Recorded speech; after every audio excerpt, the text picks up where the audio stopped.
Bab 117. Tungku energi darah. Aku tidak pernah menyangka bahwa aku, Tuan Kelelawar Darah, akan terluka oleh kalian. 5 pemuda lemah yang tidak penting. Tapi, kalian harus merasa bangga bahwa kamu berhasil melukaiku. Tatapan Tuan Kelelawar Darah yang dalam dan dingin menyapu mereka. Matanya memancarkan kekejaman yang tak terlukiskan. Suaranya menjadi lebih menusuk. Tapi sekarang, semuanya sudah berakhir. Darah kalian pasti sangat enak. Aku akan menikmatinya dengan perlahan. Saat dia berbicara, tatapan Tuan Kelelawar Darah tertuju pada Jeremy Zhou. Namun, Jeremy Zhou adalah orang pertama yang dikalahkannya. Sekarang, Jeremy Zhou juga merupakan orang pertama yang berjuang menahan rasa sakit dan berdiri. Dia menatap Tuan Kelelawar Darah dengan sepasang mata yang dipenuhi dengan kebencian dan amarah. Namun, luka Jeremy Zhou sangat parah. Jangankan menyerang, dia bahkan hampir tidak bisa memegang pedang panjangnya. Jeremy Zhou tidak ingin mati. Jadi, saat ini dia diam-diam merasa takut dan panik. Jeremy Zhou adalah seorang pemuda jenius. Dia memiliki bakat melebihi petarung biasa.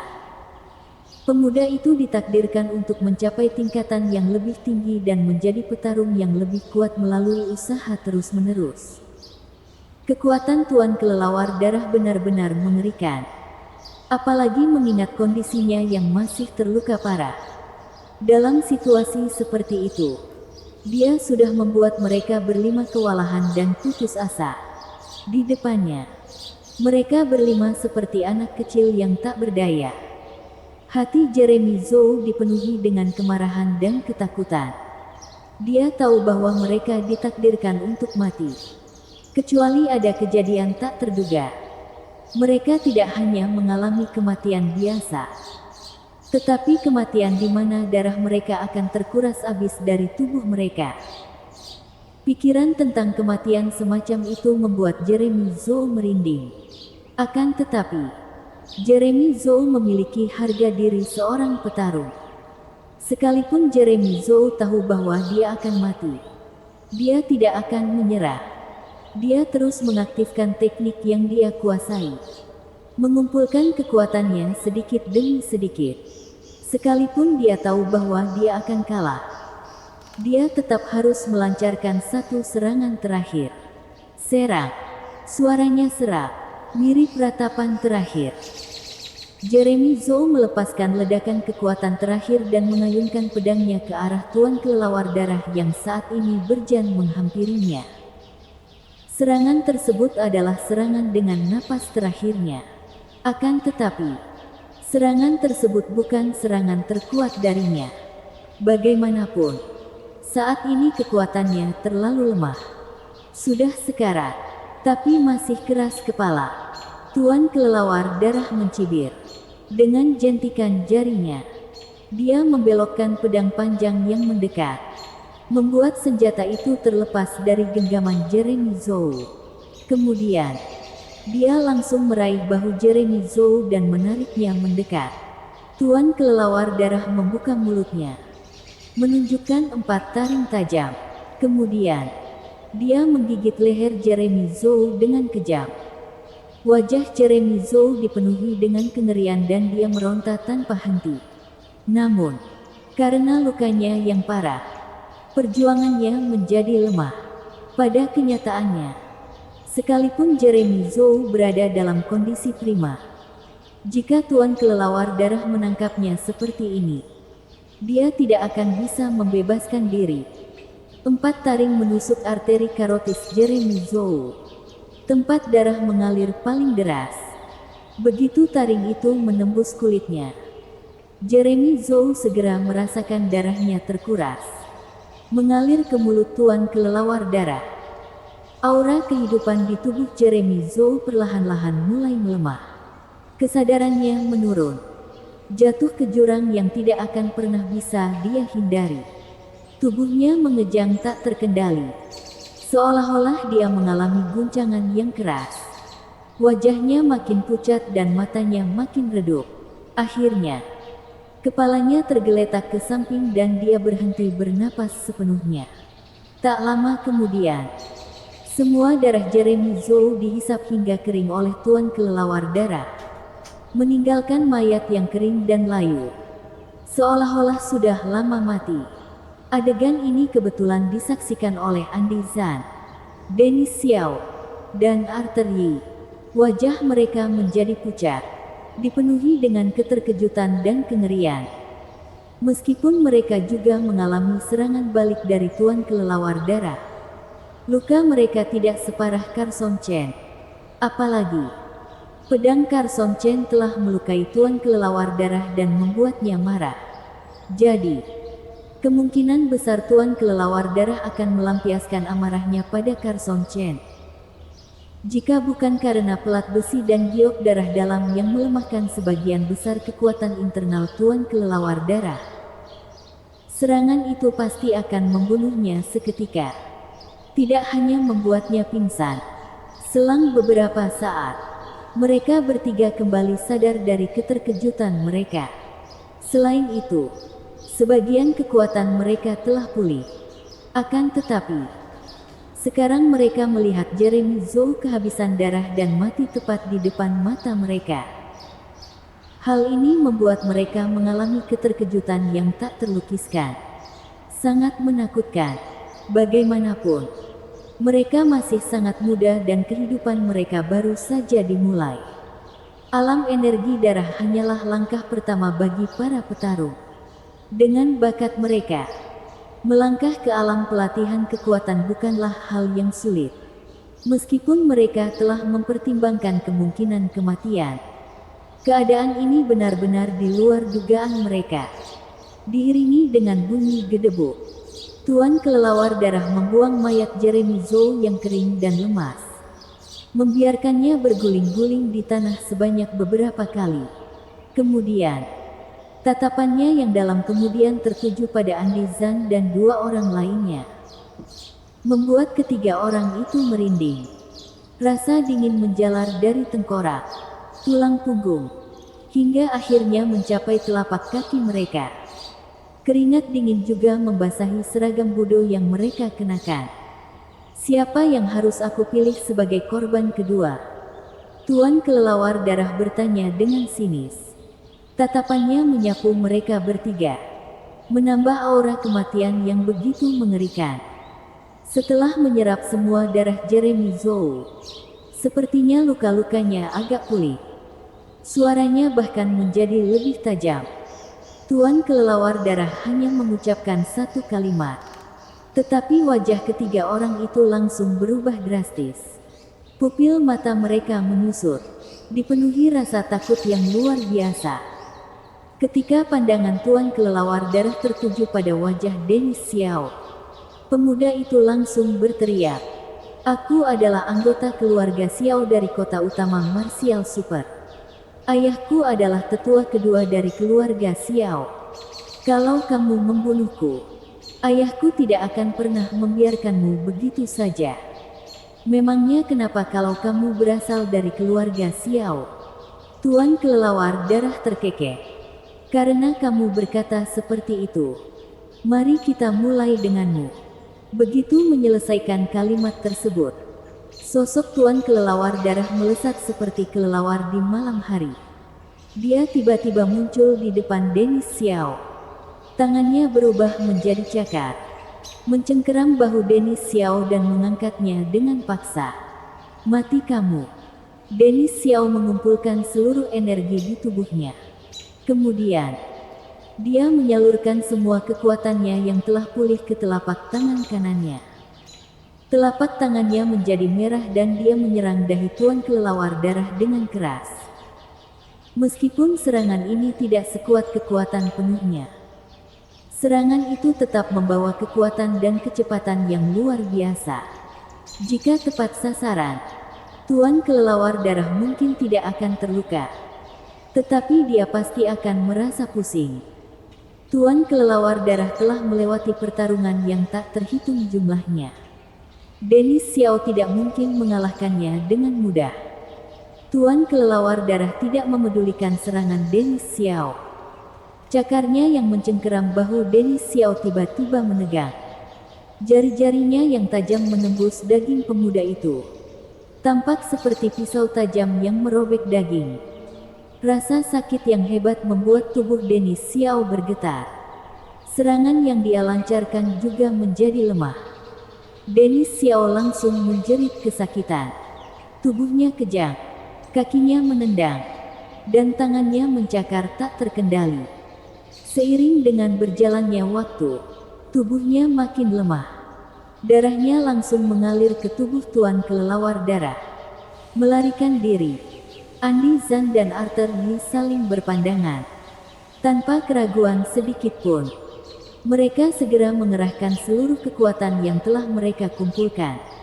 Melepaskan kekuatan energi darah mereka. Dan bergegas menuju lorong gua.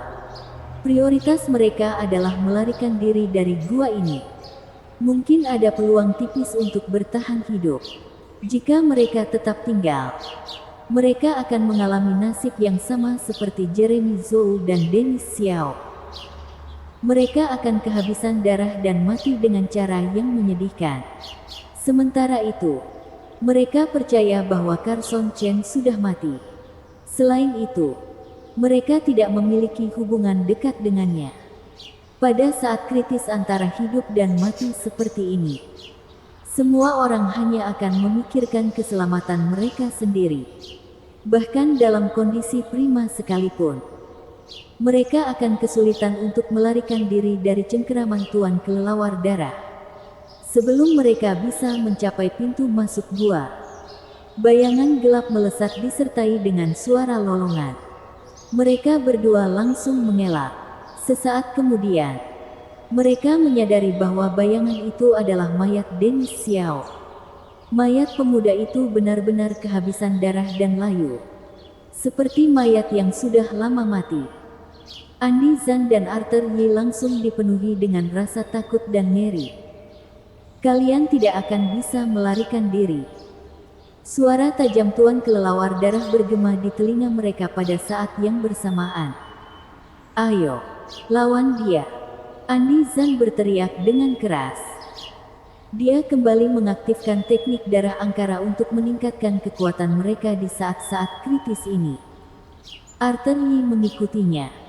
Dengan tubuh yang terluka parah, mereka seharusnya tidak menggunakan teknik terlarang. Hal itu akan meninggalkan efek yang bertahan lama. Efek kecil sekalipun akan membutuhkan waktu lama untuk pemulihan. Jika mereka mengalami konsekuensi yang parah, basis kultivasi mereka akan terpengaruh. Mereka akan kesulitan menerobos alam pelatihan kekuatan selama sisa hidup mereka. Namun, pada saat ini, mereka tidak sempat memikirkan hal itu. Hanya dengan tetap hidup, mereka akan memiliki harapan. Jika mereka mati, tidak akan ada yang tersisa. Perjuangan kalian akan sia-sia. Tuan kelelawar darah mencibir. Setelah menyerap darah Denis Xiao, lukanya mulai sembuh.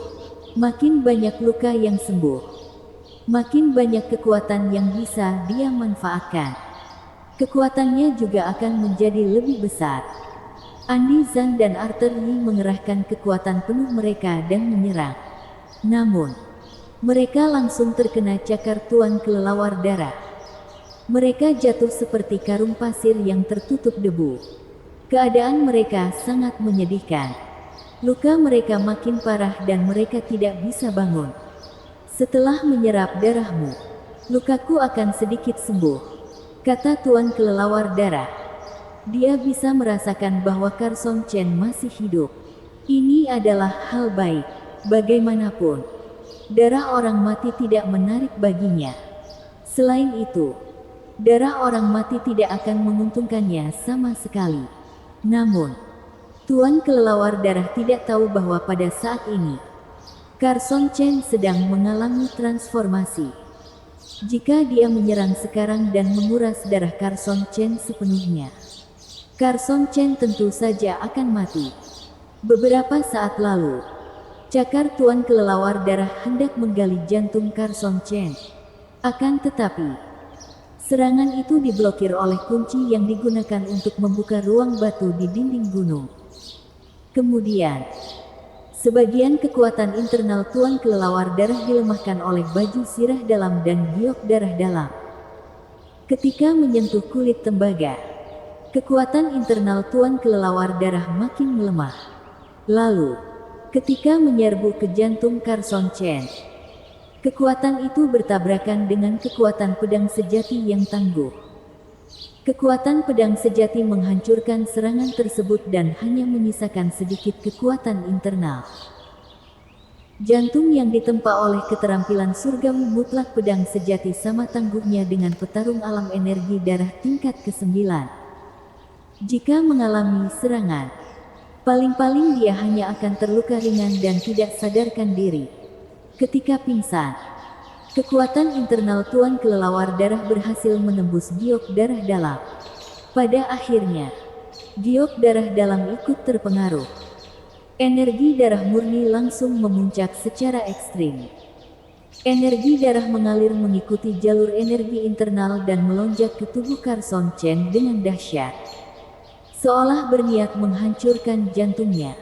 Pada saat kritis itu, ujung pedang misterius di dahi Carson Chen bergetar, melepaskan cahaya yang penuh dengan darah energi murni.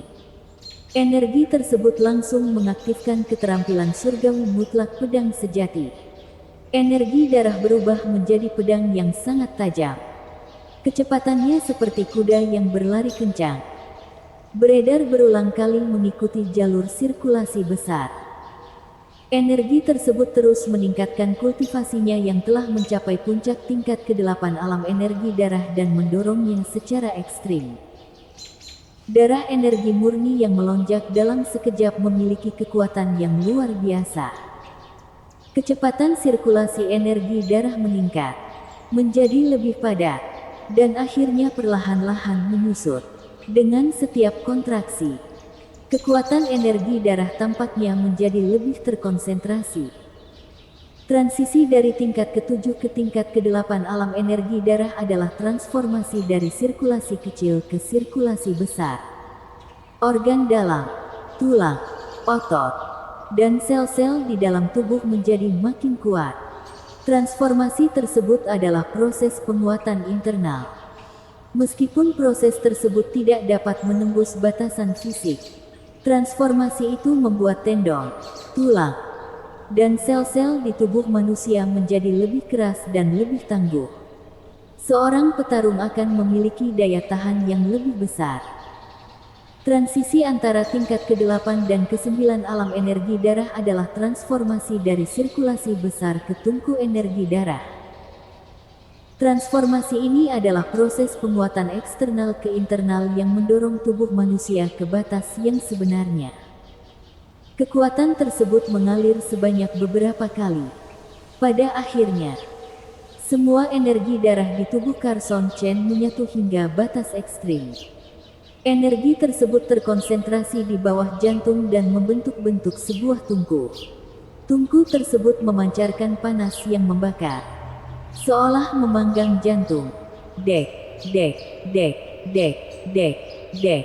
Jantung Carson Chen berdebar tak henti-hentinya. Darah melonjak seperti gelombang yang bergejolak dan kekuatan yang lebih besar memenuhi seluruh tubuhnya. Sesaat kemudian, Carson Chen terbangun. Carson Chen mengalami sebuah transformasi besar. Energi dalam tubuhnya tiba-tiba meluap. Tahap ketiga dari teknik darah angkara berhasil meningkatkan kekuatannya hingga 1.200 kg. Memungkinkan tangan Carson Chen untuk mencapai kekuatan sebesar 7.200 kg. Kekuatan ini sangat mencengangkan. Dalam sekejap, Carson Chen melompat ke depan. Dia menggenggam pedang Atirodra di satu sisi dan mengaktifkan teknik langkah angin.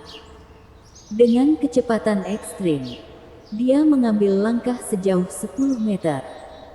Teknik darah angkara tahap ketiga membantu Carson Chen untuk meningkatkan kecepatannya sebesar 30%.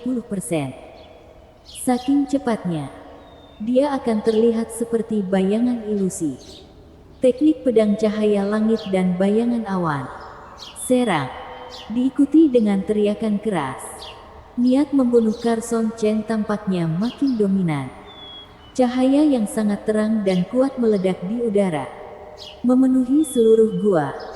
Sinar tersebut menutupi semua yang berwarna merah. Sepanjang mata memandang, yang terlihat hanyalah hamparan cahaya putih yang luas. Bersambung. Bab 118 Pendekar Perak. Serangan pedang itu menggunakan kekuatan penuh Carson Chen. Pemuda tersebut menggabungkan seluruh kekuatan fisik dan vitalitasnya. Awalnya, kultivasi Carson Chen akan memakan waktu setidaknya 1 bulan lagi untuk menembus ke tingkat ke-9 dari alam energi darah dan memadatkan tungku energi darah. Akan tetapi, serangan Tuan Kelelawar Darah menyebabkan sejumlah besar esensi darah energi dari Tuan Kelelawar Darah melonjak ke tubuhnya. Energi darah tersebut hampir membuat tubuhnya meledak. Untungnya, dengan bantuan ujung pedang misterius, Carson Chen berhasil lolos dari bahaya. Pemuda itu dapat bertahan dari malapetaka besar. Dia mengubah bahaya menjadi keselamatan dan menerobos pada saat kritis. Kultivasi Carson Chen bahkan mencapai tingkat ke-9 dari alam energi darah. Dia juga berhasil memadatkan tungku energi darah.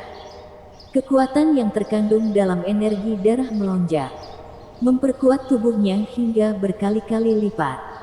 Hal ini membuat kekuatan fisiknya meningkat drastis. Jika dibandingkan dengan tingkat ke-8 dari alam energi darah, kekuatan fisik Carson Chen meningkat setidaknya 20%. Serangan itu tak terkendali. Pedang yang dia pegang penuh dengan niat membunuh. Tidak ada kemungkinan lain. Hanya ada kematian. Meskipun Tuan Kelelawar Darah adalah seorang kultivator yang sangat terampil di alam pelatihan kekuatan, dia terluka parah.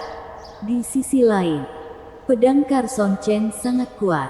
Apalagi, saat ini penglihatan Tuan Kelelawar Darah dipenuhi dengan warna putih yang luas. Dia hanya bisa melihat berkas-berkas cahaya pedang yang sangat tajam. Cahaya tersebut tampak seperti embun beku yang mengalir menembus langit dan langsung menyerang ke arahnya. Kekuatan yang terkandung dalam pedang ini membuat Tuan Kelelawar Darah merasa terancam. Dia bahkan merasakan aura kematian. Ingin membunuhku. Kamu masih jauh dari itu. Setelah berkata dengan suara tajam, Tuan Kelelawar Darah berhenti menghisap darah Andi Zhang dan Arthur Yi. Wajahnya tampak ganas dan matanya penuh amarah. Karena terluka parah, Tuan Kelelawar Darah tidak berani menggunakan kekuatan internalnya. Namun, sekarang, kekuatan itu meletus. Tuan Kelelawar Darah mengalirkan kekuatan internal ke cakarnya. Tak berselang lama, cakar tajam itu memancarkan cahaya merah yang tampak redup. Cakar tersebut merobek udara dengan kekuatan membunuh. Cakar ini bahkan bisa menghancurkan besi berharga. Dibandingkan dengan cakar elang bertenaga penuh yang dilepaskan oleh Andi Zhan, cakar Tuan Kelelawar Darah beberapa kali lebih kuat. Di tengah cahaya putih yang tak terbatas, beberapa sayatan cakar berwarna merah darah merobek udara, mengarah ke cahaya pedang yang tampak sedingin es. Tanpa diduga, cahaya pedang itu tampak seperti dibiaskan di dalam air, menghindari bekas cakaran dan menyerang ke arah dada Tuan Kelelawar Darah. Carson Chen menggunakan pedang itu dengan kecepatan maksimal. Pedang itu lebih panjang dari cakarnya dan langsung menebas dada Tuan Kelelawar Darah. Kekuatan dan ketajaman yang mengerikan langsung merobek jubah Tuan Kelelawar Darah. Kekuatan yang mencengangkan menghancurkan pertahanan Tuan Kelelawar Darah, menembus dada yang tangguh dan membelah tulang dada. Setelah terkena serangan pedang, Tuan Kelelawar Darah langsung terpental ke udara. Namun, sisa-sisa kekuatan cakar juga mengenai dada Carson Chen. Ketajamannya yang luar biasa dapat dengan mudah merobek baja. membuat tubuh Carson Chen langsung terluka dan darah mengalir deras.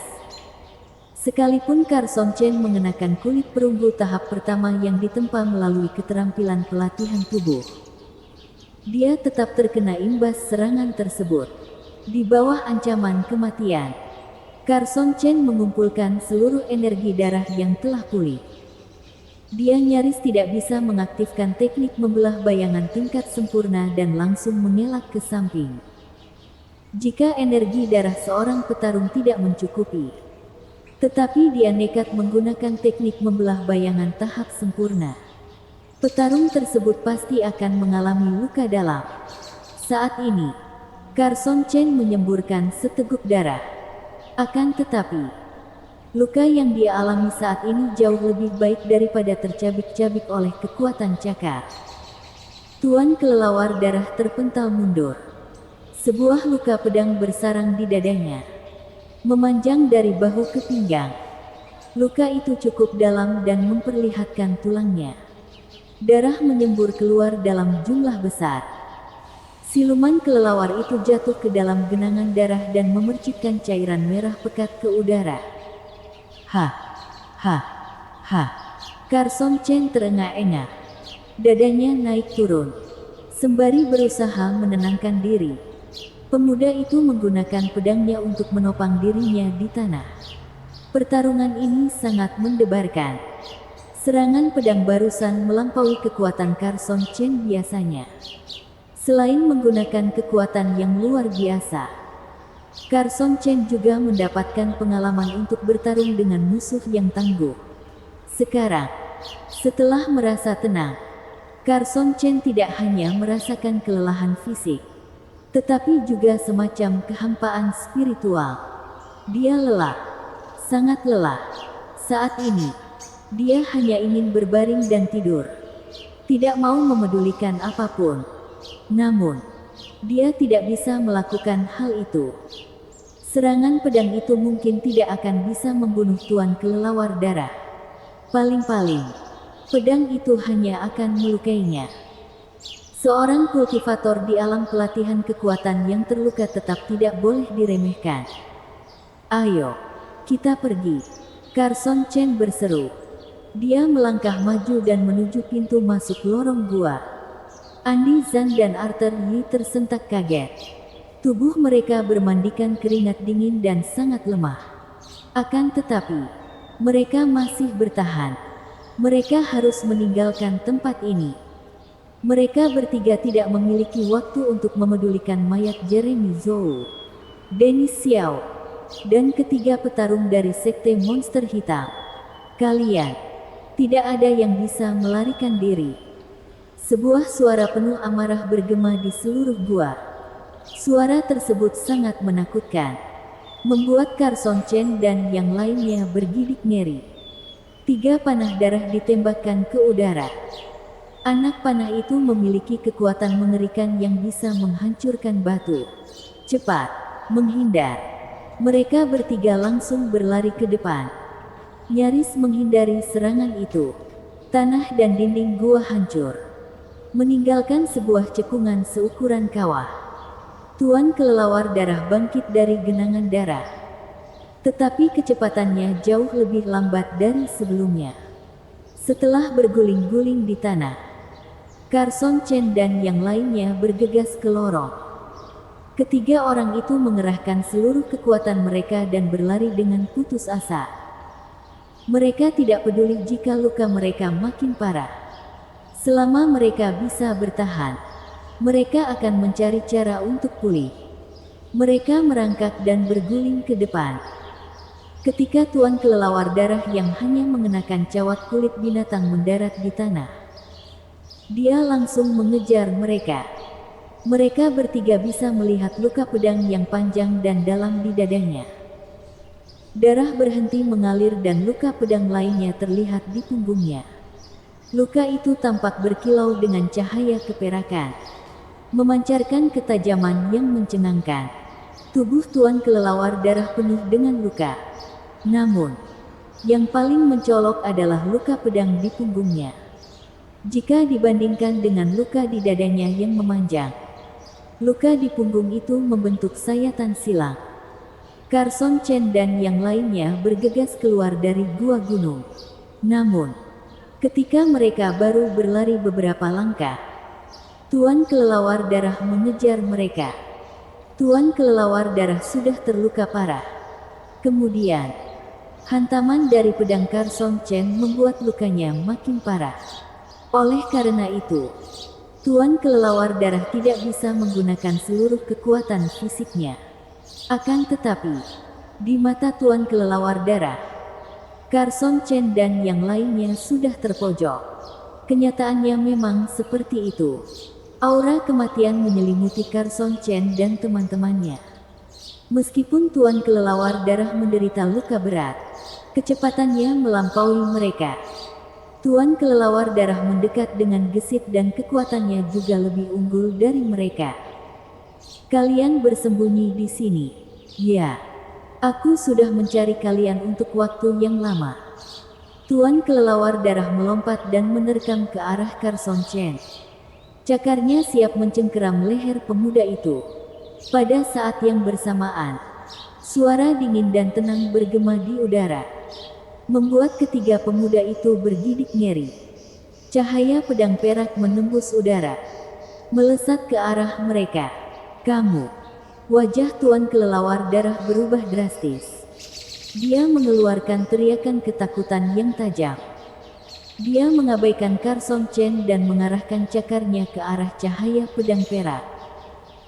Dia kembali melepaskan kekuatan internal yang tidak berani dia gunakan sebelumnya dan mengalirkan kekuatan itu ke dalam cakarnya. Sesaat kemudian, cakarnya yang kuat bertabrakan dengan cahaya pedang. Benturan logam dan besi bergema di udara, menimbulkan suara yang memekakkan telinga. Percikan api yang tak terhitung jumlahnya meledak di udara dan menyebar ke segala arah. Di bawah kekuatan yang luar biasa, Tuan Kelelawar Darah terpental ke udara dengan kecepatan tinggi.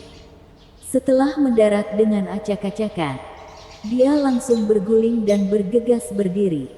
Kemudian, dia berlari dengan putus asa ke kejauhan, berusaha melarikan diri sendiri. Bersamaan dengan cahaya pedang berwarna perak tersebut, seseorang dengan jubah berwarna senada melesat ke depan seperti anak panah yang dilepaskan dari busur. Kekuatannya membawa ketajaman yang luar biasa, seolah-olah membelah udara.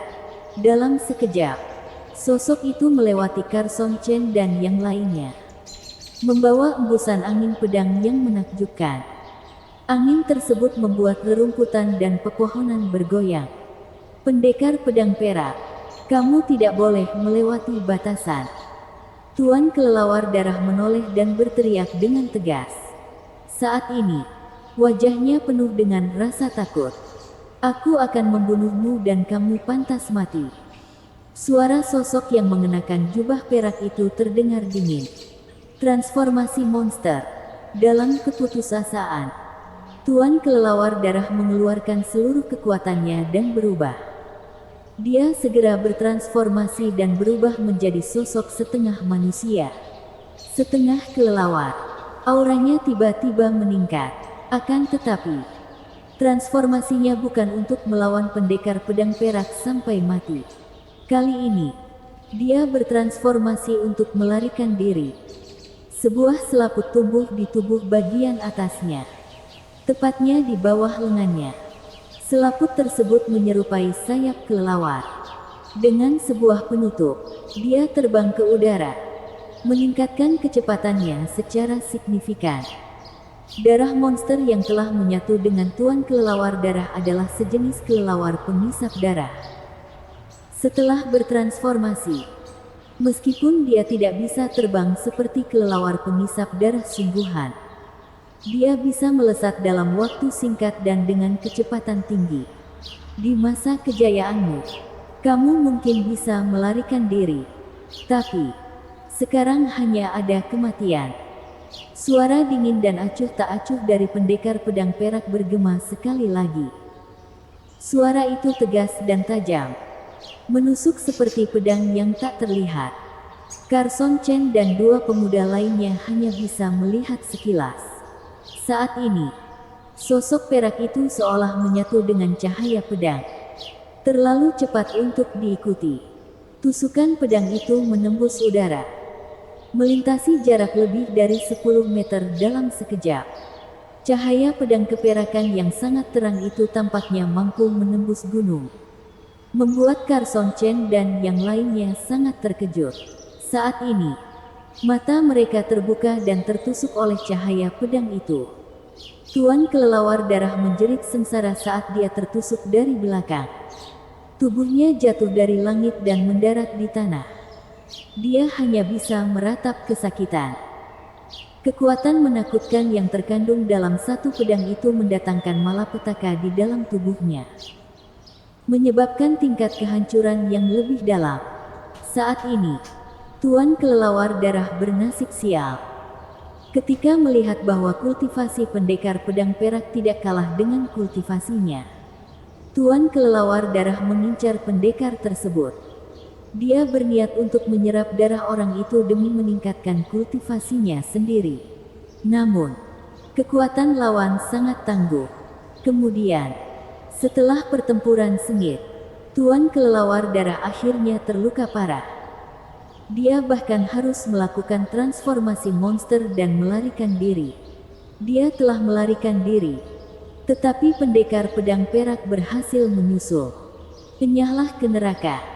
Mata pendekar pedang perak tampak dingin, seolah-olah pancaran cahaya perak menembus ke dalam matanya. Dia mengangkat pedangnya dan menebas ke arah Tuan kelelawar darah yang tengah berjuang. Sekalipun kamu membunuhku, ketika sekte monster hitam muncul kembali, kamu pasti akan mati. Selain itu, Akademi Pedang Sejati akan berubah menjadi abu. Tuan kelelawar darah mengucapkan kata-kata terakhirnya. Dalam kilatan cahaya perak yang menyilaukan, pedang itu memotong tubuhnya menjadi dua bagian. Baru pada saat inilah Carson Chen dan yang lainnya dapat melihat pendekar pedang perak dengan jelas. Pria itu mengenakan jubah perak yang pas dengan tubuhnya. Pakaian tersebut menonjolkan sosoknya yang ramping dan gesit tanpa terlihat membatasi.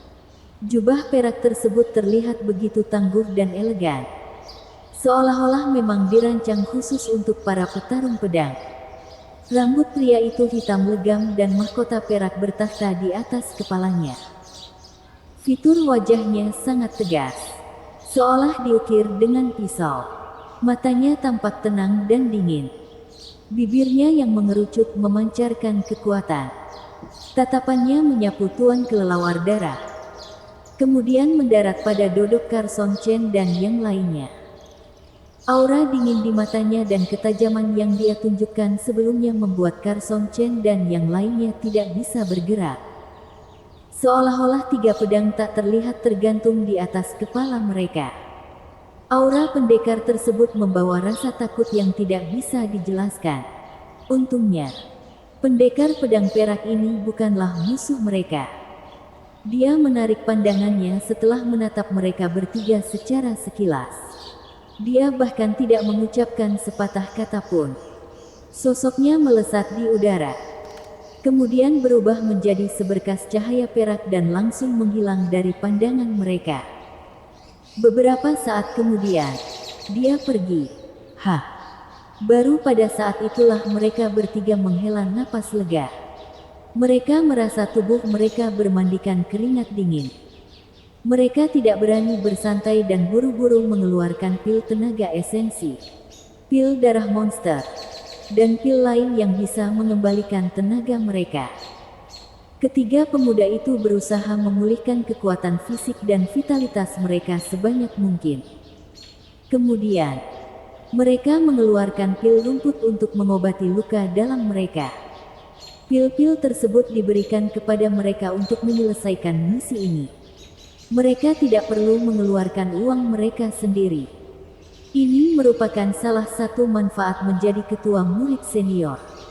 Setelah mendapatkan kembali kekuatan mereka, Ketiga pemuda itu berdiskusi dan memasuki gua lagi untuk mengambil mayat Jeremy Zhou dan Dennis Xiao.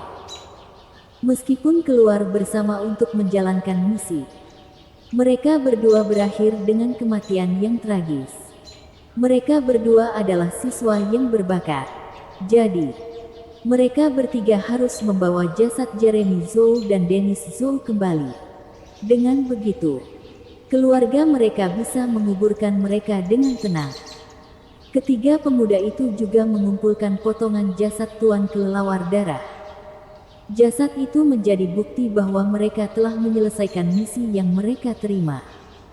Setelah itu, mereka akan menyerahkan jasad tersebut pada para tetua akademi.